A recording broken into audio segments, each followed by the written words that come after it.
রহিম, প্রিয় শিক্ষার্থীবৃন্দ, আশা করি তোমরা ভালো আছো। বেহারামারা মডেল পাইলট উচ্চ বিদ্যালয় কর্তৃক অনলাইন ক্লাসে তোমাদের স্বাগত। আজকে আমি তোমাদের এক ক্লাস নেব উপপাদ্য 14 নবম ভকেশনালের শিক্ষার্থীবৃন্দ। তোমরা নিশ্চয়ই বুঝতে পারছো যে আগের ক্লাসটা আমি নিয়েছিলাম উপপাদ্য 5 আর আজকে নেব উপপাদ্য 14। বুঝতেই পারছো তোমাদের জন্য ভেরি ভেরি ইম্পর্টেন্ট এই ক্লাসগুলো। তো আজকে আমাদের উপপাদ্যের বিষয় হচ্ছে সাধারণ নির্বাচন। ত্রিভুজের যে কোনো দুই বাহুর দৈর্ঘ্যের সমষ্টি এর তৃতীয় বাহুর দৈর্ঘ্য অপেক্ষা বৃহত্তর। তো আগে আমরা সাধারণ নির্বাচনটা বুঝে নেব যে সাধারণ নির্বাচনে কি বলা হচ্ছে। বলা হচ্ছে যে ত্রিভুজের যে কোনো দুই বাহুর দৈর্ঘ্যের সমষ্টি।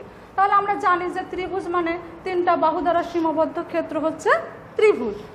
এই ত্রিভুজের যে কোনো দুইটা বাহুর সমষ্টি মানে দুইটা বাহু এক জায়গায় করলে তৃতীয় বাহু অপেক্ষা বৃহত্তর হবে। তো এবার তোমরা তাহলে খাতা কলম নিয়ে বসে যাও, বিশেষ নির্বাচন লিখো। বিশেষ নির্বাচন। মনে করি ABC একটি ত্রিভুজ।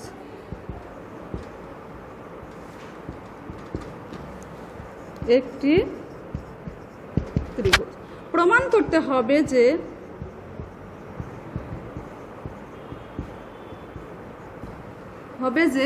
ABC ত্রিভুজের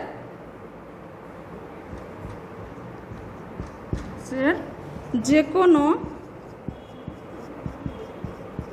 দুই বাহুর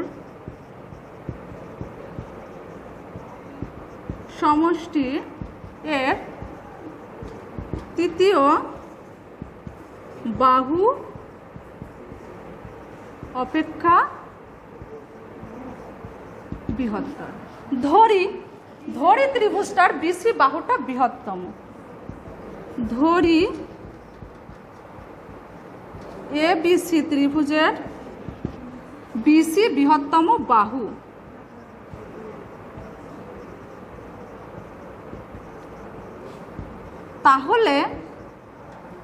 তাহলে প্রমাণ করতে হবে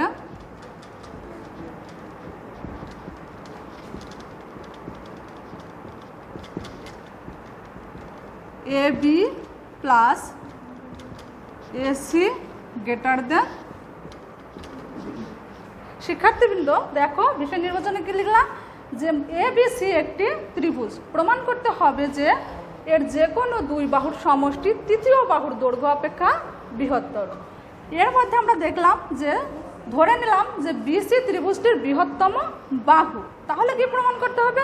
তাহলে যদি আমরা প্রমাণ করি AB plus AC greater than BC, ওটা প্রমাণ করতে পারলেই বলতে পারবো যে ত্রিভুজের যে কোনো দুই বাহুর সমষ্টি আর তৃতীয় বাহু অপেক্ষা বৃহত্তর। তো এবার এই প্রমাণটা করার জন্য আমাদের অঙ্কনের প্রয়োজন হবে। কি অঙ্কন করতে হবে? এই BA রশ্মিকে D পর্যন্ত বর্ধিত করব। কিভাবে বর্ধিত করব দেখো, AC এর সমান করে AD অংশ কাটি, মানে BA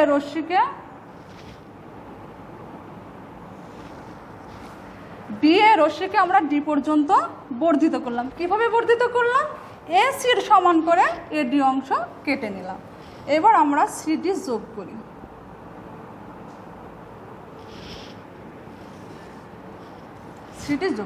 মানে আমরা কি করলাম, এই AC এর সমান করে AD অংশ কেটে নিলাম। তো তোমরা অঙ্কন লিখে ফেলো। BA রশ্মিকে D পর্যন্ত বর্ধিত করি যেন AC সমান AD হয়। আর কি করলাম? COD যোগ করলাম। তাহলে COD যোগ করি। তাহলে আমাদের সাধারণ নির্বাচন গেল, বিশেষ নির্বাচন। এরপর আমরা অঙ্কন করলাম। এবার আমরা প্রমাণ করব। যেহেতু উপপাদ্য, প্রমাণটা সুন্দর করে করতে হবে। প্রমাণ দেখো আমরা কি পাইলাম, আঁকানোর পরে দেখো আমরা আরেকটা ত্রিভুজ পেয়েছি। কি ত্রিভুজ? এ ডি সি ত্রিভুজ। আমরা যদি ছোট্ট করে আঁকাই দিই, এটা তোমরা গ্রাফে করবা। তাহলে এ ডি সি ত্রিভুজ পাইছি, তাহলে লিখে ফেলো এ ডি সি ত্রিভুজ। এ ডি সি ত্রিভুজ, এই ত্রিভুজটাই কি কি আমাদের আছে দেখো, এসির সমান আছে, এসি বাহুর সমান আছে কি এডি বাহু। এটা আমরা কিভাবে লিখলাম? অঙ্কন অনুসারে। তোমরা দেখলে যে আমরা অঙ্কনের সময় কিন্তু এসির সমান করে এডি আঁকাইছিলাম, তাহলে এটা অঙ্কন অনুসারে। আর কি আছে? দুইটা কোণ আছে, একটা কি আছে, একটা এসিডি কোণ আছে আর একটা এডি সি কোণ আছে। তাহলে এসি বা এডিসি কোণ সমান কি আছে? এসি ডি কোণ। এই দুইটা কোণ আছে। এখানে বলছে যে এডিসি কোণ সমান এডিসি কোণ। কিন্তু দেখো, কিন্তু বিসিডি কোণ, ডি কোণ গ্রেটার দেন কি এসি ডি কোণ। দেখো, কিন্তু কি যে এসি ডি কোণের চাইতে বিসি ডি কোণটা বড়। তাহলে বিসি ডি কোণ তোমরা চিত্রে দেখো, বিসি ডি কোণ মানে এইটুকু হচ্ছে বিসি ডি কোণ, বড় কার চাইতে? এসি ডি কোণের চাইতে। মানে এসি ডি কোণ হচ্ছে এইটুকু, তাহলে এইটুকুর চাইতে তো এইটুকু অবশ্যই বড়। তাহলে বিসি ডি কোণ যদি এসি ডি কোণের চাইতে বড় হয়, তাহলে ওটা এডিসির চাইতেও বড়। তাহলে অতএব বিসি ডি কোণটা এডিসি কোণের চাইতেও বড়। কারণ কি? এই যে এই লাইনটা, যেহেতু এডিসি কোণ ইকুয়াল টু এসি ডি কোণ, কারণ এটার চাইতে যদি বিসি ডি কোণ বড় হয়, তাহলে অবশ্যই এসি ডি কোণের চাইতেও বিসি ডি কোণটা বড় হবে। দেখো, এসি ডি কোণের চাইতে বিসি ডি কোণটা বড়। এবার তাহলে এটা আমরা অঙ্কন অনুসারে, তোমরা নিশ্চয়ই এটা উঠাই নিছো। এবার আমরা এই পাশে যাব।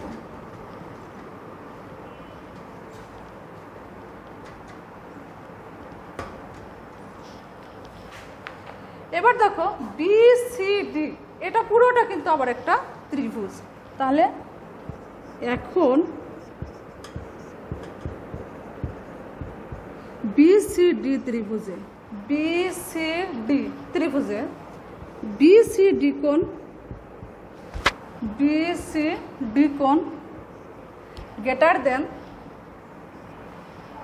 বিডিসি কোণ, বিডিসি কোণ। কেন লিখলাম? দেখো কেন লিখলাম, বিসিডি কোণটা বিডিসি কোণের চাইতে বড়। কেন লিখলাম? এই যে আগে লিখেছি এডিসি কোণের চাইতে বড়। যদি এডিসি কোণের চাইতে বড় হয়, তাহলে বিডিসি কোণের চাইতেও বড় হবে, কারণ এই একই কোণকে আমরা নির্দেশ করছি।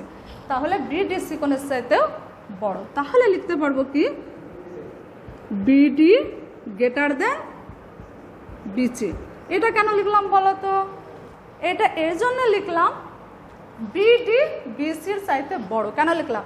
যে বৃহত্তর কোণের, আমরা আগে লিখে নিই তারপর তোমাদের বলছি, বৃহত্তর কোণের বিপরীত বাহু ক্ষুদ্রতর কোণের বিপরীত বাহু অপেক্ষা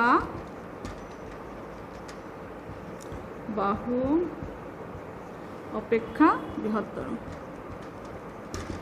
বৃহত্তর কোণের বিপরীত বাহু ক্ষুদ্রতর কোণের বিপরীত বাহু অপেক্ষা বৃহত্তর। তাহলে বৃহত্তর কোণ কোনটা? বৃহত্তর কোণ এই বিসিডিটা বৃহত্তর কোণ।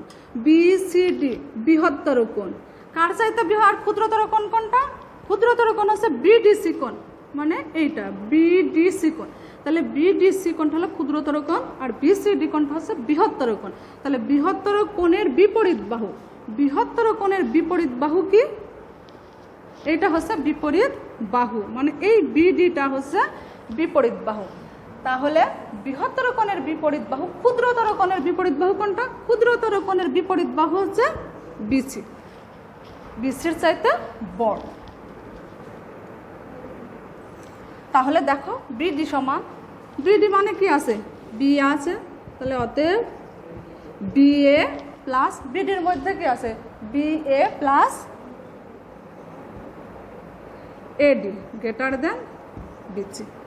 অতএব আমরা সোজা করে লিখবো এ বি প্লাস, এবার এডি ইকুয়াল টু আবার এসি, এই যে আমরা এখান থেকে পাই এডি ইকুয়াল টু এসি, তাহলে এডি ইকুয়াল টু আমরা এসি লিখলাম, A B plus AC greater than BC প্রমাণিত। প্রিয় শিক্ষার্থীবৃন্দ দেখো কি হয়েছে যে এ বি প্লাস এসি মানে দুইটা বাহু, এই এ বি সি ত্রিভুজের দুইটা বাহু এক জায়গায় করা মানে দুইটা বাহুর সমষ্টি এর তৃতীয় বাহু অপেক্ষা বৃহত্তর। আরও তোমরা সুন্দর করে বুঝতে পারবা যদি মনে করো, আমরা মনে করলাম যে এই একটা ত্রিভুজ এ বি সি ত্রিভুজ, এ বি সি ত্রিভুজ, তো এই বাহু আর এই বাহু যোগ করব, যোগ করব মানে কি এই বাহুটা আমরা এর সঙ্গে যোগ করে দিলাম, এক জায়গায় করে দিলাম, তাহলে দেখো এই A B R A C এক জায়গায় করলে বিসির চাইতে বড়।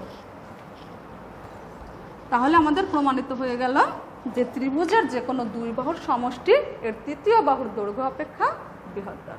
প্রিয় শিক্ষার্থীবৃন্দ তোমরা এটা অনুশীলন করবা, বারবার প্র্যাকটিস করবা, তাহলে দেখবা বুঝতে পারছো। আসসালামু আলাইকুম।